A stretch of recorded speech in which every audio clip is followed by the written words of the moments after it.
दासी ऐसा वर त्या टिकेसी ज्ञान होय मुढा अति मूर्ख त्या दगडा वाचेल जो कोणी जणी त्यासी लोटांगणी जनाबाई महाराज म्हणतात कोणही वाचावं आणि या जीवनाचं सार्थक करून घ्यावं माऊली वेडीने एक लहानसा प्रयत्न केलेला आहे तर माऊलीने जसं बाबाजी सद्गुरूने तुकोबारायला स्वप्नामध्ये येऊन अनुग्रह दिला तसं बाबाजीने स्वप्नी येऊन तुकया अनुग्रह दिला निज प्रीती तशा प्रकारे या वेडीवरती माऊलीने कृपा केली आणि माऊलीने सांगितलं तू माझी लेक आहे आपण संतांना माझं म्हणलं यामध्ये काही नवल नाहीये संतांनी आपल्याला माझं म्हणावं आणि ते म्हणून मी नाचत गात सर्व गाव जाऊन फिरत असते आणि सांगत असते लाडकी लेक मी संतांचे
वैष्णव आश्रमावरती पहिल्या रविवारी कीर्तन होतं आणि अखंड हरिनाम सप्ताह त्या ठिकाणी होत असतात त्या ठिकाणचे श्रोते आहात एवढंच नाही अमृतानुभवाचे श्रोते जे भोळे बाबांचे श्रोते आहेत ते माझ्या समोर बसलेले आहेत एवढंच नाही नरेंद्र महाराजांचे जे श्रोते आहेत ते सुद्धा माझ्या समोर बसलेले आहेत मज पामर आहे काय थोरपण पायीची वाहन पायी बरी पण तरी सुद्धा नाथाच्या गादीवरून बोलण्याचा एक विचार आलेला आहे तर भावार्थ काढण्याचा प्रयत्न जरूर करूया महाराज अभंगामधून माऊलीची कृपाळुता दर्शवतात उदात्तता दर्शवतात सांगतायत या वैष्णवामध्ये अग्रगण्य असणारे जे ज्ञानराज माऊली आहेत जे योग्यांची सुद्धा माऊली आहेत साधकांचा मायबाप आहेत त्यांचं वर्णन आपल्यासारख्यांनी काय करावं हो नाथ बाबा सामान्य समजतायत स्वतःला नाथ बाबाच्या घरी कावडीने भगवंताने पाणी भरलेलं आहे निळोबाराय म्हणतात कावडीने पाणी कावडी चक्र पाणी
वंदे ज्याचे पाये माऊली या जगात एवढे संत झालेले आहेत ज्यांना भगवंतांनी दर्शन दिलं, एकदा दिलं, दोनदा दिलं, पण 36 वर्ष ज्याच्या घरी पाणी भरलं ते एकमेव संत म्हणजे नाथ बाबा आहेत, पैठणचे नाथ बाबा.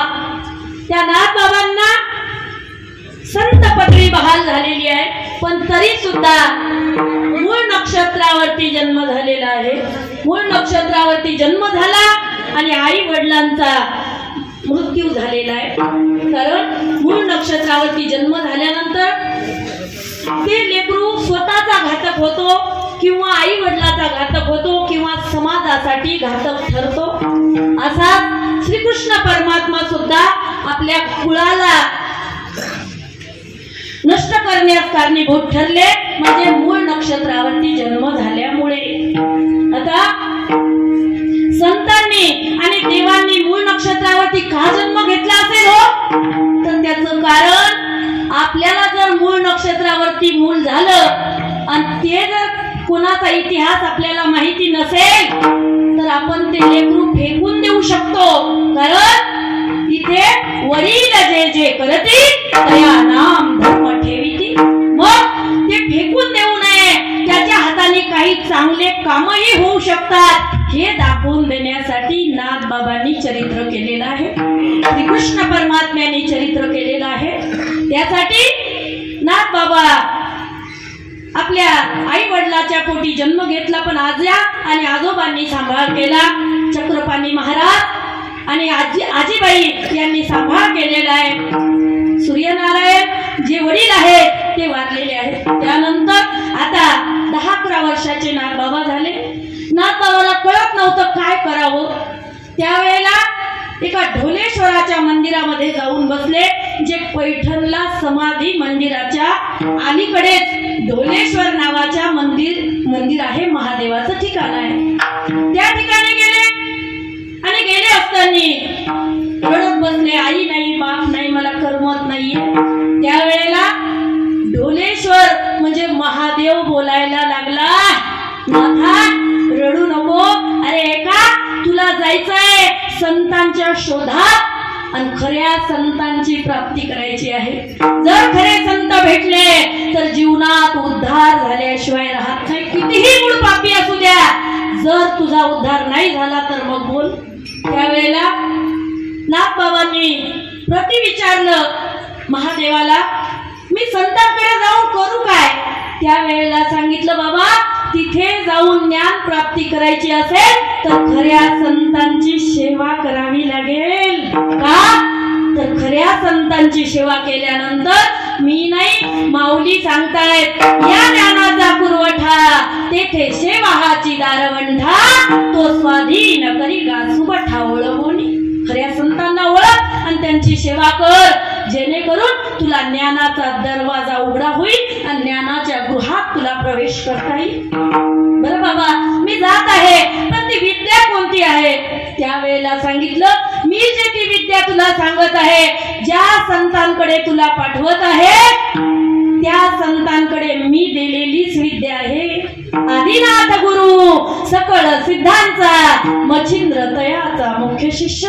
मी आदिनाथ म्हणजे महादेव तुला सांगत आहे, तुला शांकरी विद्येची प्राप्ती करायची आहे. बरं बाबा मग जायचं कुठं?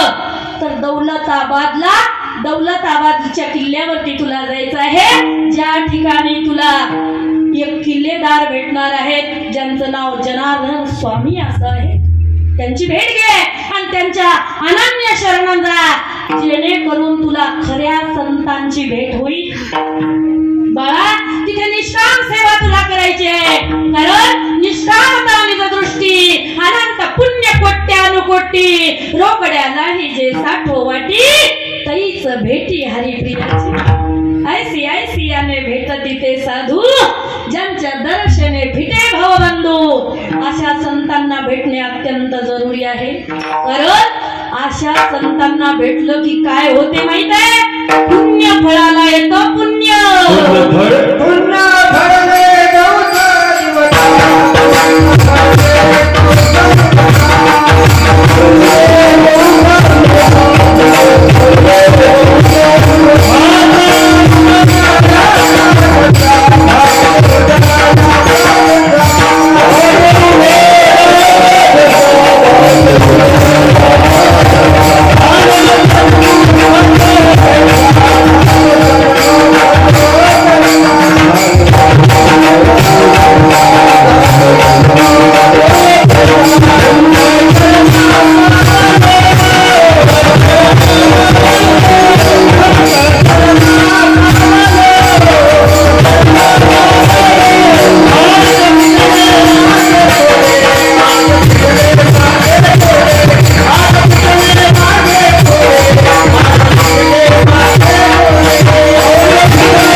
स्वामींची भेट घेतली. महाराज आजपासून या चरणांचा दास आहे. माझ्या घरी कोणी नाहीये, मला अंगीकार करा आणि मला तुमच्याकडे ठेवा.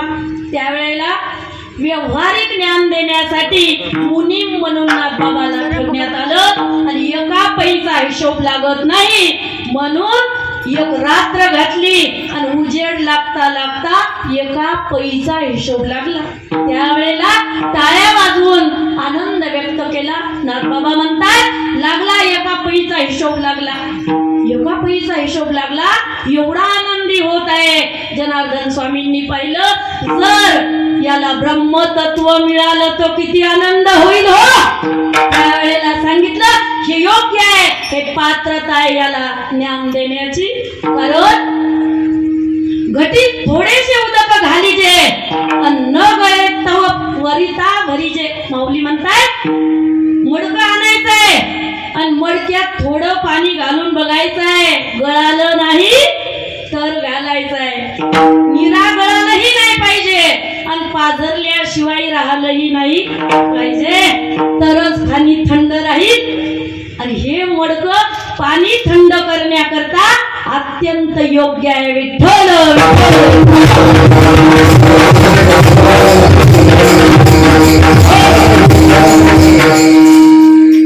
नाथबाबांनी सांगितलं बाबा हरिपाठ माहित आहे का तुला नाथा. जनार्दन स्वामींनी सांगितलं नाथा तुला हरिपाठ माहिती आहे. हो बाबा हरिपाठ घेत असतो रोज. मग सांग माऊली असं का म्हटले. तपे विन दैवत दिघल्या विने प्राप्त तुझे विन ही तर कोण सांगे. बाबा जीवनात तप असल्याशिवाय देव भेटू शकत नाही का हो. नाही, तप असल्याशिवाय देव भेटणारच नाही हे निसंशय आहे.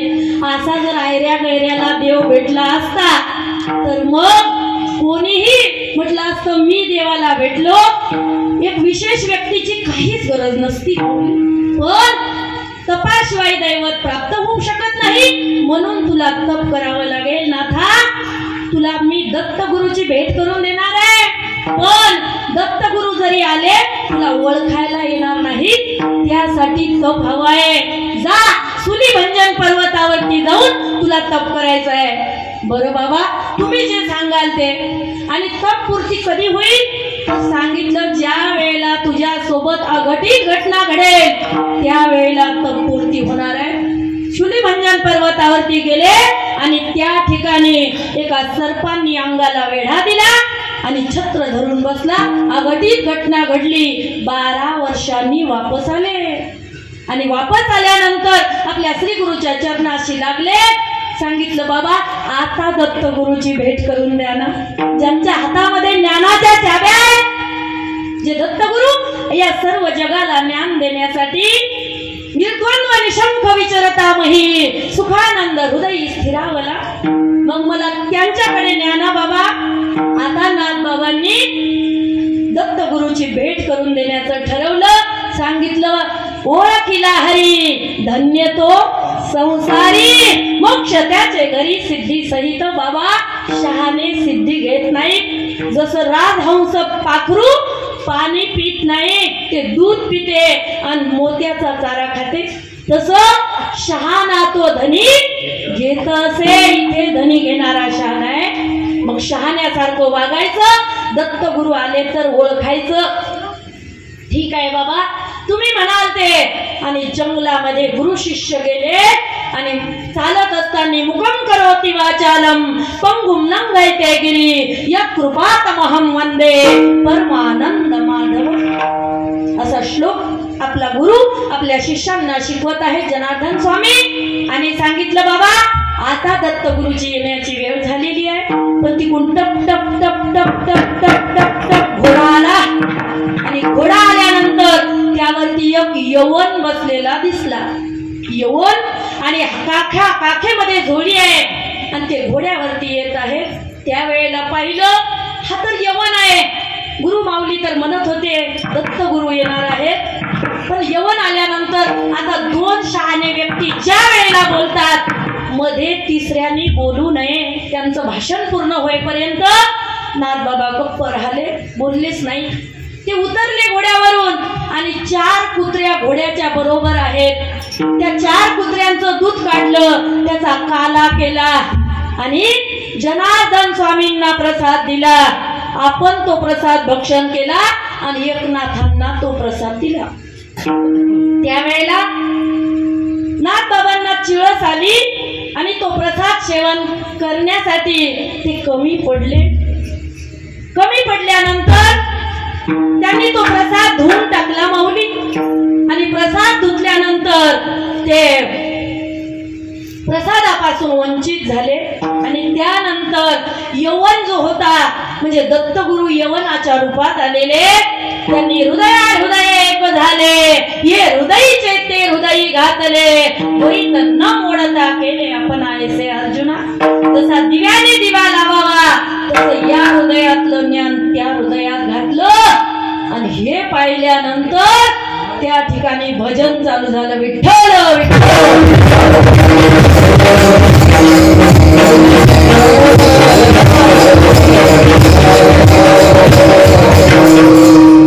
आणि मग यवन महाराज निघून गेले.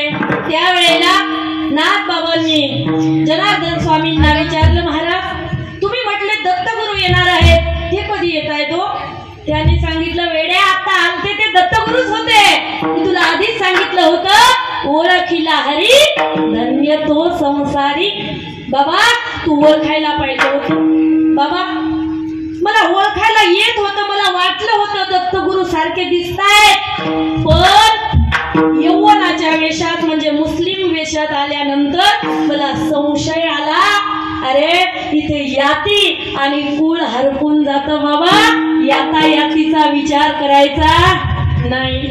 तू हा प्रसाद दिला होता, तो प्रसाद खाल्ल्यानंतर तुला ओळखायला येईल. बाबा तो प्रसाद सुद्धा मी धुवून टाकला, खाल्ला नाही. का? कुत्रीच्या दुधातला प्रसाद कोणी खाईल का हो? तुम्ही खात होते का? कुत्रीच्या दुधातला प्रसाद मी नाही खाल्ला, मला चिळस आली. त्यावेळेला सांगितलं, अरे वेड्या त्या कुत्र्या नसून त्या 4 वेदांच्या मुख्य श्रुती होत्या. आणि मग जनार्दन स्वामी म्हणायला लागले, क्या किया क्या किया क्या किया रे, तूने जीवन लगा दिया, तूने जीवन लगा दिया, क्या किया रे, जिसे पारा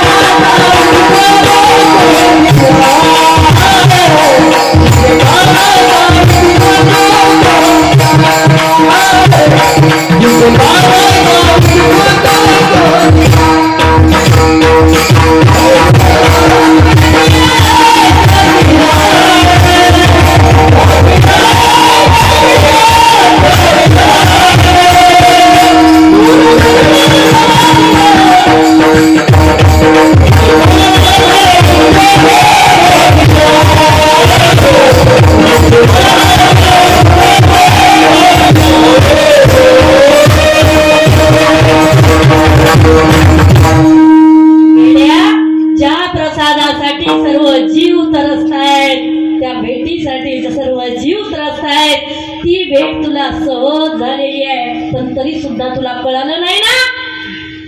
तर तुला आता उदारांचा जो राणा आहे त्यांची जाऊन भेट घ्यावी लागेल. जा आळंदीला, आळंदीला गेल्याशिवाय पर्याय नाहीये. कारण आता तुला दत्तगुरु विद्या देणार आहेत, पण आळंदीमध्ये.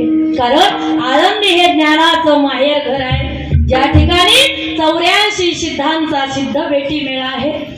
त्या सुख सोहळ्याचं वर्णन स्वर्गातले देव सुद्धा करू शकत नाही, तुला तिथे जावं लागेल. बरं, आळंदीला जायचं जरी असेल, पण ज्या वेळेला माऊलीची कृपा होईल त्याच वेळेला जीव आळंदीचा रस्ता धरतो. असे सर्व जीव तिथं नाही जाऊ शकत. जो ज्ञानाचा अधिकारी आहे, जो त्या भूमीत पाऊल टाकण्याचा अधिकार ठेवतो, तोच तिथे जाऊ शकतो. मग आता एक दिवस स्वप्न पडलं आणि नाथ बाबांच्या स्वप्नात माऊली आलेले आहे. नागराजांनी बोलवलं, नाथा माझ्या आळंदीला या आणि माझ्या गळ्याला जी अजान वृक्षाची मुळी लागलेली आहे ती बाजूला सारा. त्यावेळेला मी राम नामाचा जप करू शकतो. कारण माऊली आळंदीमध्ये जे समाधीस्थ बसलेले आहेत ते काही उगेच बसलेले नाहीये. ज्ञानेश्वरीचा 9वा अध्याय पुढे काढेल आहे. ओंकाराची मुद्रा आहे आणि त्या ओंकाराच्या मुद्रेमध्ये राम कृष्ण हरी जपाचा उच्चार चाललेला आहे. नाथा, तो जप करण्यासाठी मला व्यत्यय येत आहे. माझ्या गळ्याला जी मुळी लागलेली आहे ती मुळी तू बाजूला सार.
दर्शन घेतलं आणि या सिद्धेश्वराच्या नंदी पासून आत जाण्याची वाट आहे. समाधी उघडली आणि समाधी उघडल्यानंतर हजारो सूर्याचा प्रकाश त्या ठिकाणी दिसला. सांगितलं, माऊली मला बोलवलेलं आहे आणि मला बोलून या ठिकाणी मला भेवाडताय, मला दिसत नाहीये काही. हजारो सूर्याचा प्रकाश समाधीतून बाहेर येत आहे. मी तुम्हाला कसं पाहणार आणि आईशिवाय लेकरू राहणार का कसं राहणार?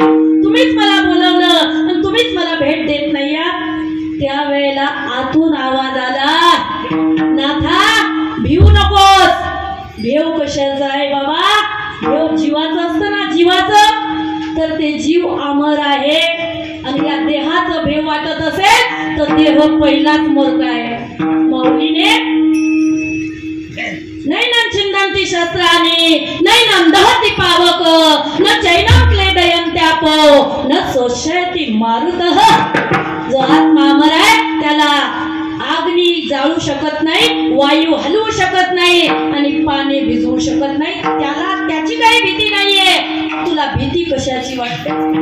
त्यावेळेला सांगितलं, मला काहीच दिसत नाहीये. या ठिकाणी पूर्ण झाडीच आहे. कारण परकी याचं आक्रमण झालं होतं आणि आळंदी हे गाव नव्हतं. आळंदीमध्ये पूर्ण झाडी होती. त्या ठिकाणी नाथबाबांनी समाधीचा शोध लावला आणि आता समाधीमध्ये माऊलीला बोलत आहे. माऊलीने सांगितलं, नाथा भिण्याची काही गरज नाहीये. तू आतमध्ये ये, मी तुला एक काम सांगणार आहे. आतमध्ये गेले. आजान वृक्षाच्या मुळीचं नुसतं निमित्त आहे, पण सांगितलं माझी जे ज्ञानेश्वरी आहे त्या ज्ञानेश्वरीमध्ये परिपूर्ण विद्या भरलेल्या आहेत. सोनं बनवण्याची विद्या सुद्धा ज्ञानेश्वरीतच आहे. म्हणून ही ज्ञानेश्वरी तुला प्रतिशुद्ध करायची आहे. ग्रंथ पूर्वी जाती शुद्ध, परी पाठांतरी शुद्ध अबद्ध. मग तुला हा अबद्ध करायचा आहे. ज्या ओव्या या दुनियेला भेटू नये त्या ओव्या नाहीशा करायच्या आहेत. आणि तुझ्या मताने तुला यामध्ये ओव्या घालू शकतो का? तर तू आणि मी नाही, तुझा ज्ञानदेव आत्मा माझा. तू आणि मी यामध्ये काही भिन्नता नाहीये. असं ज्ञानराज बोलतायत. त्यावेळेला ब्रह्म साम्राज्य दीपिका वर्णियली गीतेची टीका यामध्ये मी हस्तक्षेप करावा अशी तर माझी अवकात नाहीये. त्यावेळेला सांगितलं अरे वेड्या प्रत्येकाच्या हृदयामध्ये ज्ञान सारखं आहे. मोठके गुरुमुखे उदय जत दिसे आणि हृदय स्वयंभूची असे. तोडकं गुरुमुखांनी कानात पेरणी होते पण हृदयामध्ये अंकुर उगवतात आणि भक्तीचा वृक्ष लागतो. बाबा तुला हे ज्ञान तुझ्या हृदयामध्ये सुद्धा आहे. तू गोदावरीच्या तीरावर नेऊन ही ज्ञानेश्वरी प्रतिशुद्ध करायची आहे. आणि मग हे काम सांगितल्यानंतर ज्ञानेश्वरी वाचायला घेतली आणि मनात विचार आला खरोखर किती दयाळू कृपाळू ज्ञानी यांचे राजे आहेत ज्यांनी माझ्यावरती कृपा केली असं महाराज अभंगाच्या प्रथम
त्यालाच हे तत्व प्राप्त होतं असं कोणालाही काही साध्य होऊ शकत नाही.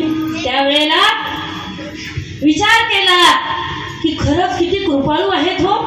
काहीच जाती कुलाचा विचार करत नाहीत आणि कोणावरती सहज कृपा करतात. यांना बाप म्हणाव का माय म्हणाव का आई म्हणाव काही कळतच नाहीये. खरंच तुकोबारा एका ठिकाणी म्हणतात तुम्ही संत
म्हणतायत, ज्ञानदेव म्हणतायत, आणि एका ठिकाणी ज्ञानाबाई म्हणतायत, आणि शेवट म्हणतायत ज्ञानाबाई माझी अनाथाची माय. नाथबाबा कृत्य झाले. 1000 ज्ञानेश्वरीचे पारायण केले. गोदावरीच्या तीरावर बसून त्यावेळेला बुद्धी झाली, नुसतं इथंच थांबायचं नाही, आता भावार्थ काढायचा रामायणाचा. ज्याने कोणी ज्ञानेश्वरी वाचली त्याला सहज शास्त्रीय भाषा कळायला लागते. उदाहरण वेळीचं घ्या. गावामध्ये घरामध्ये ज्ञानेश्वरीचे पारायण करायची, आणि गावामध्ये माझ्या कुंडलिक पाटील म्हणून व्यक्ती आहेत, माझे भाया लागतात, ते पोथीचा अर्थ पडून सांगायचे, आणि नेमके ते 2-3 दिवस आले नाही. सहजपणे मला या माणसांनी बसवलं, काशीराम मामा सर्वांनी, आणि अर्थ सांगायला सांगितलं. सहज अर्थ सांगायला लागली. मलाच कळत नव्हतं माझं काय होत आहे, कारण ही शांकरी विद्या अशी आहे, ज्याला हस्तगत होते त्याला सुद्धा कळत नाही त्याच्यासोबत काय काय होते. मच्छिंद्रनाथांनी ज्या वेळेला गोरक्षनाथाला बोध केला, गोरक्षनाथांनी चिखलाचा पुतळा बनवत असताना त्यामध्ये जीव फुटला, आणि सर्वजण भूत भूत म्हणून पळून गेले. गोरक्षनाथ सुद्धा पळून गेले, आणि भूत नाही गैनीनाथ निर्माण झाले. ही विद्या सहज प्राप्त झाली. तसंच आता नाथबाबांनी ठरवलं भावार्थ रामायण करायचं, आणि भावार्थ रामायण केलं. भावार्थ रामायण करत असताना रामायणाचा भावार्थ काढत आहे, कारण भक्तांनी भावार्थच काढण्याचा प्रयत्न करावा. असाच्या असा अर्थ असेल असं कधी सांगू नये, कारण तुका म्हणे संत ओळखावे कैसे, आपण व्हावे तैसे तेव्हा कळे. आपण जेव्हा संत होईल त्यावेळेला संतांचा अनुमान काय आहे, प्रमाण काय आहे, त्यावेळेला लक्षात येईल. विठ्ठल विठ्ठल.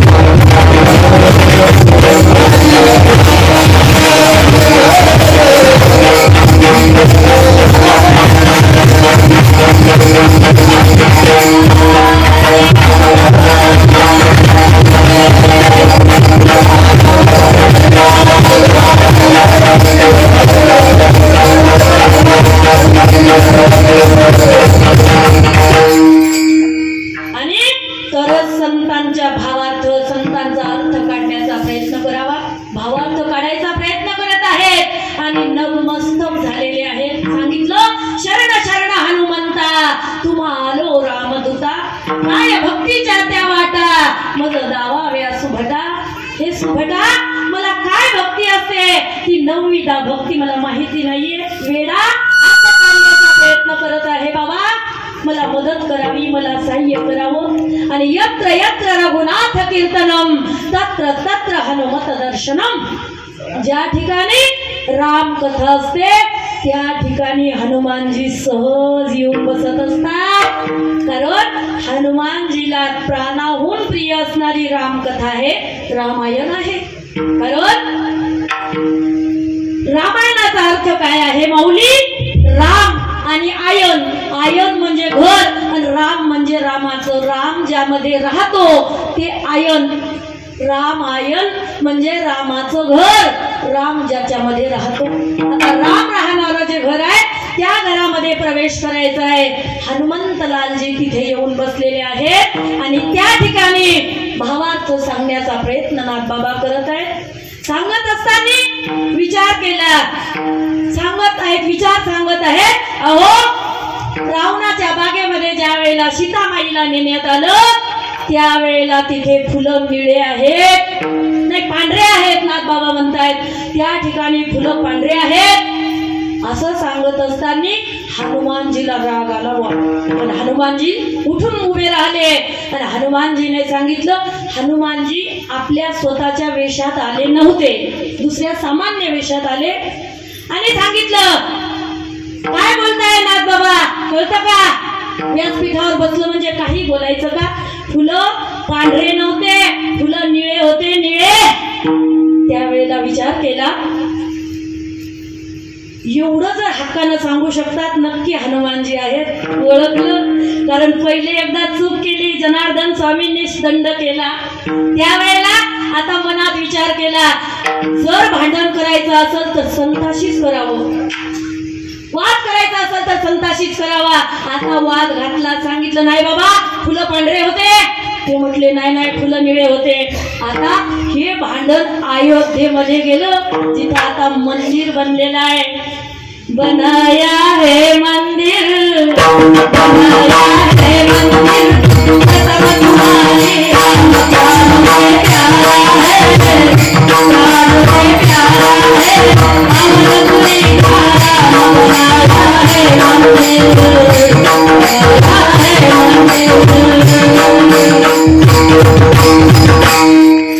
सपना ये पूरा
नारदाच्या गादीवरून सांगते, माऊलीने अधिकार दिलेला इथे उभं राहण्याचा माझी अशी काहीच औकात नाहीये. जितना प्यार आप हमसे करते हो उतनी तो हमारी औकात नहीं, जितना प्यार आप हमसे करते हो उतनी तो हमारी औकात नहीं, जितनी चाह हम आपसे रखते हैं उतनी तो हम में कोई बात नहीं, उतनी तो हम में कोई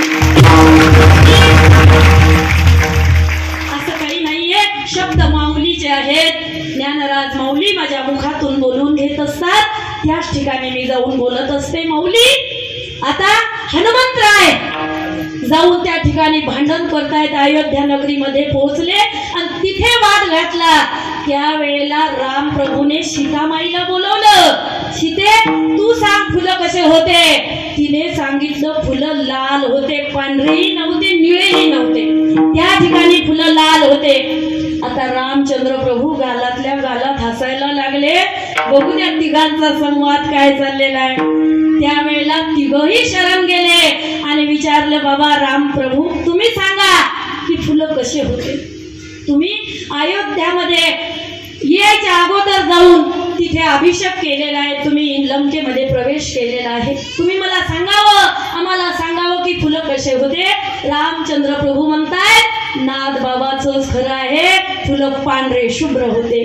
का तर नाथ बाबा शांतीचं प्रतीक तुम्हाला सांगत आहेत. ज्या जाकी रही भावना जैसी प्रभु मूरत देखी उतवैसी। अरे काही काही लोक या जगामध्ये दगडाची मूर्ती मांडून पूजा करतायत, त्यांना त्या मूर्तीत माझं दर्शन होत असतं हनुमंता। आणि जे नुसतं म्हणतायत दगड आहे दगड मूर्ती नाही, त्यांना मूर्ती देव असून सुद्धा दिसत नाहीये। मी नाही सांगत, तुकोबाराय सुद्धा हेच सांगतायत, केला पाषाणाचा विष्णू परी पाषाण नो हे विष्णू, पाषाण पाषाण रूपी आहे भाव विष्णू पाशी जाय। केली काशेची जगदंबा परी काशा नो हे अंबा, काशा काशा रूपी आहे भाव जगदंबेसी पावे। या ठिकाणी ज्याची जशी भावना आहे त्याला तसा मी दिसत असतो। मला तुलसीदासजी महाराज दोह्यातून सुद्धा हेच सांगतायत, जाकी रही भावना जैसी प्रभु मूरत देखी उतवैसी। राम सिया राम सिया राम जय जय राम।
चष्मा युगायुगाचा वेगळा असतो, युगायुगाचाच नाही, दृष्टीचा चष्मा वेगळा आहे। बघा या जगाकडे पाहण्याच्या भावना कोणाच्या वेगळ्या, साधू संतांच्या भावना अशा आहेत, हे विश्वाची माझे घर ऐसी मती दयाची स्थिर, किंबहुना चराचर आपणची झाला।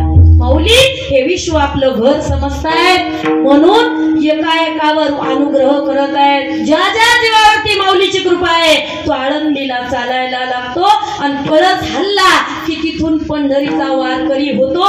जबाबदारी माऊलीची आहे। अवि एवढंच नाही, रेडा आहे रेडा, रेड्याची काय जात आहे, काय कुळ आहे, कुळ पावन आहे का त्याचं? त्या रेड्यावरती कृपा केली आणि सांगितलं ज्ञानदेव म्हणे बोल रे ऋग्वेद, ओंकार हा शब्द प्रणवाचा सर्वात अवघड असणारा ऋग्वेद माऊलीने रेड्या करून बोलून घेतला। हा माऊलीचा प्रताप आहे। दुसऱ्या चरणामध्ये नाथबाबा म्हणतात, याती कुळ सुद्धा पाहत नाही,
अशी उपमा माऊलीला देण्यास सुरुवात करत आहे. कारण महिमा संतांचा सामान्य नाहीये. माऊलीने हात ठेवावा, रेडा न बोलावा तर माऊलीचा अपमान असता. अहो भिंती चालली, रेडा बोलला म्हणजे यामध्ये त्या रेड्याचं सामर्थ्य नाहीये, त्या भिंतीचं सामर्थ्य नाहीये, माऊलीचं सामर्थ्य आहे. कारण वैष्णवामध्ये अग्रगण्य असणारे ज्ञानराज माऊली, ज्यांनी ज्या वस्तूला हात लावावा तिने बोलक व्हावं, बोलक. कारण हा महिमा संतांचा आहे, नोहे हा सामान्य. महिमा संतांचा, नैवेद्य हातीचा मूर्तीचे. तिथे जाऊन साधना केली आळंदीमध्ये. आता विठ्ठल विठ्ठल विठ्ठल पखवादाचे बोल बोलत आहेत, खणखणाट वाजत आहेत. विठ्ठल विठ्ठल ब्रह्मनाद काढत आहे. महिमा कोणाचा आहे? संतांचा महिमा आहे. म्हणून तर संत म्हणतात, खणखणा वाजती टाळ, खणखणा वाजती टाळ,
श्वासावर जर तुम्ही त्याचं नाम घेसाल तर तुम्ही वासुदेव झाल्याशिवाय राहणार नाहीये. मग हे तुम्हाला करणे अत्यंत जरुरी आहे. अहो संतांच्या सानिध्यात जर पशु पक्षी जरी आले तरी तेही आज्ञेत वागतायत. माऊली, सर्वांना आज्ञा पाळावी लागते, आज्ञेत वागावं लागतं. नाही वागलं तर दुसरा येतो आणि दुसरा आल्यानंतर काळ बांधून नेतो. म्हणून नाथ बाबा सांगतायत,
महाराजांची सांगड असल्यावर पिंगळं म्हणू नये.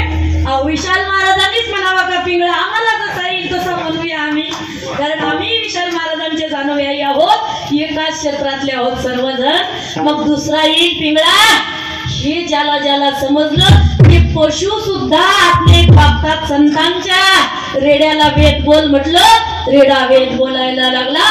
सर्वांना सांगितलं, सर्व धर्म परित्याज्य मामेकं शरणं व्रज अहत्वा सर्व पापभ्यं मोक्षयिष्यामि मा शुचः. सोड सर्व धर्म आणि फक्त मला शरण ये, कारण माझ्यासारखा समर्थ कोणी नाहीये.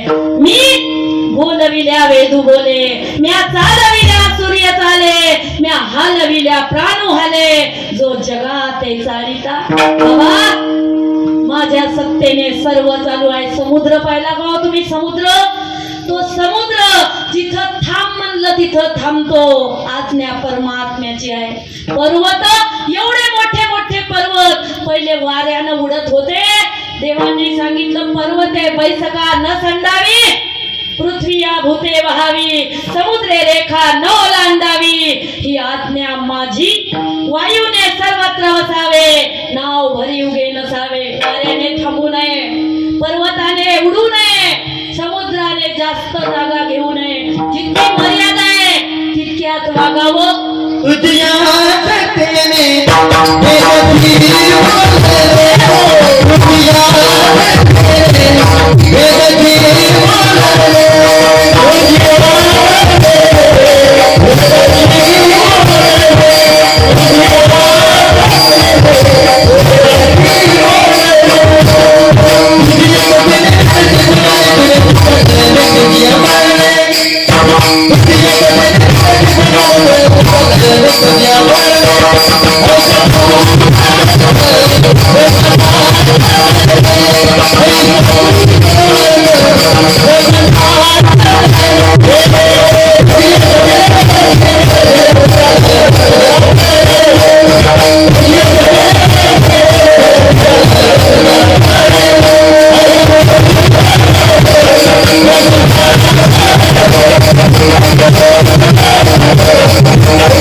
मोक्षाची सोडी बांधली करी.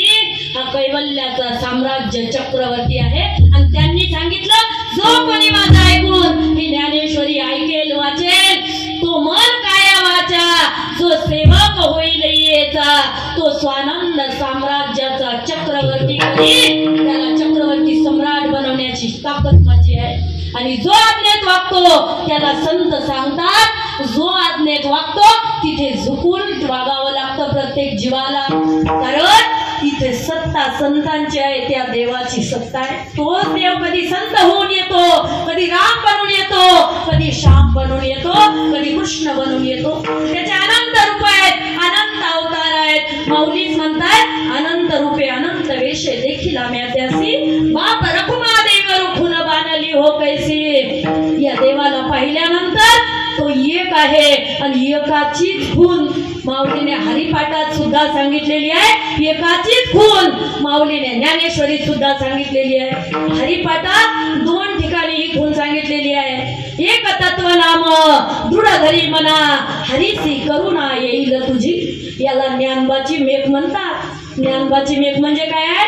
आपल्या शेतामध्ये जसं आपण मेढ राहतो आणि त्यामध्ये खळ करत असतो पहिले जुने लोक. आता मन यंत्र निघलं, पण ज्या वेळेला खळ चालायचं त्यावेळेला एक अशी मेढ रवल्या जायची, त्या एका मेढीला 10 बैल जरी बांधले ते दिवसभर किती दणके घ्या, मेढ उपटायची नाही.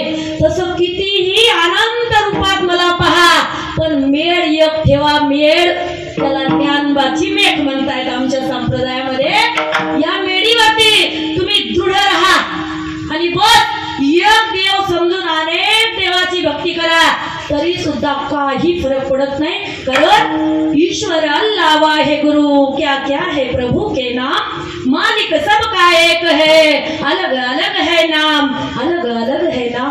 सांगितलं बाबा, उपजलिया बालकासी नाव नाही तयापासी, ठेविलिया नावासी ओदेत उठी. सांगा 12 दिवस काही नाव होतं का आपल्याला? मग त्यावेळेस आपण नव्हतो का?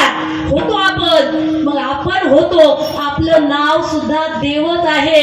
पण इथं सर्वच जर देव आहेत आणि एकाच नावाने आवाज दिला तर सर्व उठून येतील. म्हणून अनेक उपाध्या दिलेल्या आहेत. जीवाला नाम ही उपाधी आहे, कारण भगवंताला सुद्धा नाव नाही तर आपल्याला कुठं नाव आहे?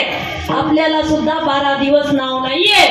मग 12 दिवसांनी ज्या वेळेला पाळण्यात घालतात त्यावेळेला म्हणतात हे घ्या राम, त्या म्हणतात घ्या लक्ष्मण, घ्या भरत, घ्या शत्रुघ्न. अशा माऊल्या 12 दिवसाच्या दिवशी म्हणत असतात आणि त्यानंतर जीवाला एक नाव देतात. त्या नावाचा अहंकार घेऊन प्राणी काही सुद्धा करायला तयार आहे. जर 12 दिवसांनी मिळालेल्या नामाचा अहंकार तुम्ही एवढा घेताय तर त्या देवाच्या नावाची लाज त्याला किती असेल हो. त्याचं नाम घेतलं की सर्व काही होतो. कारण नाम तिहारा तारनहारा कब तेरा दर्शन होगा, जिसकी रचना इतनी सुंदर वो कितना सुंदर होगा, वो कितना सुंदर होगा. किंवा मेरा आपकी कृपा से सब काम हो रहा है, मेरा आपकी कृपा से सब काम हो रहा है. करते हो भैया, करते हो भैया, मेरा हो रहा है, मेरा आपकी कृपा से सब काम हो रहा है, मेरा आपकी कृपा से सब काम हो रहा है. बघा, देवाच्या कृपेने होते पण आपलं नाव होतो. तुकोबराम महाराज म्हणतात, निमित्ताचा धनी केला से प्राणी, माझे माझे माझे मरणे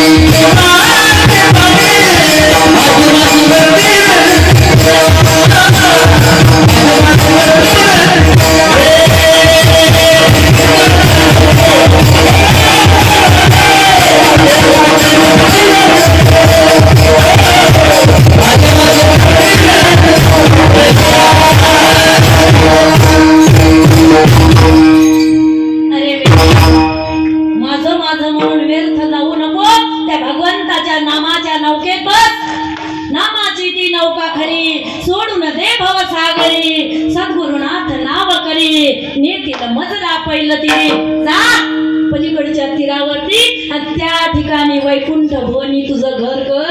वेड्या, या मी माझ्यात पडू नको. तुला संन्यासी व्हायचं असेल ना तर एकच मंत्र सांगतो बघ. घरात राहा, कुठे राहा, पण एक मंत्र आहे, मी माझी ऐसी आठवण विसरले जयाचे अंतःकरण, पार्था तो संन्यासी जाण निरंतर.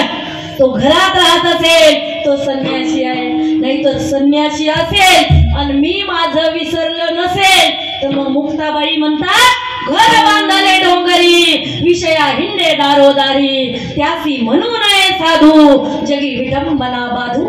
तो विटंबनेला पात्र आहे, तो साधू नाहीये. ज्याचं मी आणि माझं सुटलं नाही तो साधू नाहीये. साधूचं लक्षण, अहो भलत्या भावांनी साधूशी शरण जा तरी सुद्धा उद्धार आहे. विसोबा नावाचा साठी जो आळंदी मध्ये राहत आहे, एवढा अत्याचार केला, एवढा अत्याचार केला, 4 भावंडांना खापर सुद्धा मिळू दिलं नाही मांडे करण्यासाठी. तरी सुद्धा हरिपाठात कुठं लिहिलंय का हो माऊलीवर अन्याय झाला, माऊलीवरती अत्याचार झाला? ज्ञानेश्वरीत, अमृतानुभवात, चांगदेव 65 कुठं आहे का लिहेल? का तर जो ज्ञानदेव आहे ही ज्ञानाची उपाधी आहे, ज्ञानदेव नामाची उपाधी आहे. याला त्रास झाला नाही, याच्या देहाला त्रास झाला. ज्याला त्रास होत नाही तो आत्मा आहे, आणि तो आत्मा म्हणजे मी आहे. मी तो वासुदेव तत्वता कळू येईल विचारिता. ते संत तिथपर्यंत पोहोचवलेले आहेत आणि त्यांनी आपल्याला जागृत ठेवण्याचं काम केलेलं आहे. का हो? कसं जागृत करतात? तर रात्रंदिवस अक्षर घोकतात, काकडा म्हणतात आणि अयोध्येच्या निधेतून जीवाला जाग करण्याचं काम.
विश्व स्वप्नांचा हा धंदा भोगीत होता प्रबुद्धानाधी जो. तो महावाक्याचे निनावे गुरु कृपेचे निठावे माथा हात ठेविला नोहे थापटीला जैसा. कारण फिकली या छेंदे कडू पण गेले तैसे आम्हा केले पांडुरंगे. तसं आम्हाला केलेलं आहे. आम्ही कडूच आहोत, जातीचे कडू आहोत, पण आम्हाला गोड केलं या संतांनी. या संतांचे अनन्य उपकार आहेत. कारण संतांना माहिती आहे व्यक्ती खळ नाहीये, त्याच्या व्यंकटीमध्ये जो खळपणा बसलेला आहे तो गेला की माणूस चांगलाच आहे. ज्यांनी खापर मिळू दिलं नाही तो खिडकीतून पाहत आहे विसोबासाठी. आणि आता पाठीचा मांडे करून, पाठीचा तवा करून त्यावरती मांडे चालू आहेत. मुक्ताई माऊली मांडे करत आहे आणि सोपान काका निवृत्ती दादा जेवायला बसलेले आहेत. गरम गरम मांडे करून ताटात टाकत आहे. हे खिडकीतून पाहिलं कोण? विसोबा साठ्यांनी. आणि पाहायसाठी आलता, छळ करण्यासाठी आला होता. भक्ती भावाने शरण आला नाही. जर छळ करायसाठी आला आणि बघतोय तर पंचाग्नीचं साधन केलं, अंतरामध्ये पंचाग्नी साधन चतवलं आणि तवा केला तवा. आणि आपल्या गुरुची इच्छा पूर्ण करण्यासाठी मांड्याचा पाहुणचार चालू आहे. हे पाहिलं आणि खिडकीच्या द्वारातून नाही दरवाजातून आला आणि साष्टांग हे करी दंडवत. जशी हातातली काडी पडावी तसा विसोबा खेचर पडला. त्यावेळेला माऊली म्हणतायत परता सर, खेचरा परता सर. त्याला पलीकडं सर खेचरा एवढंच म्हटलं. खेचर म्हणजे गध आणि घोडी या दोघांच्या मिलनातून जी जात निर्माण होते त्याला खेचर म्हणतात. म्हणजे तू धड तर घोडा नाही आणि धड तर गाढव नाही, चल पलीकडे सर. एवढं माऊलीने म्हणलं. त्याने तीच उपाधी लावून घेतली आणि खेचर स्वामी म्हणून मिरवले आणि नामदेव रायांचे गुरु झाले. अहो तेवढं उष्ट ताट ताटलं, चाटून घेतलं जिबीनं त्या मांडे खाल्लेलं ताट आणि ते प्रसाद समजला आणि खेचर ही उपाधी हे नाम लावून घेतलं आणि आता ब्रह्मतत्वात विलीन झाले. पायाखाली महादेवाच्या पिंड येत आहेत. काय संतांचा महिमा आहे. मग नाथ बाबा म्हणतात कोणत्याही भावाने जरी तुम्ही त्यांना शरण गेले तरी सुद्धा जन्मव्याधीतून त्रुटी पडल्याशिवाय राहणार नाही, असं महाराज अभंगाच्या 3ऱ्या चरणात बोलतात.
तीन चरणांचा भावार्थ करण्याचा प्रयत्न केलेला आहे। आता संप्रदायाच्या नियमानुसार एकदा विठोबा रखमाई भजन हात वर करून करायचं आहे सर्वांनी। हरी विठोबा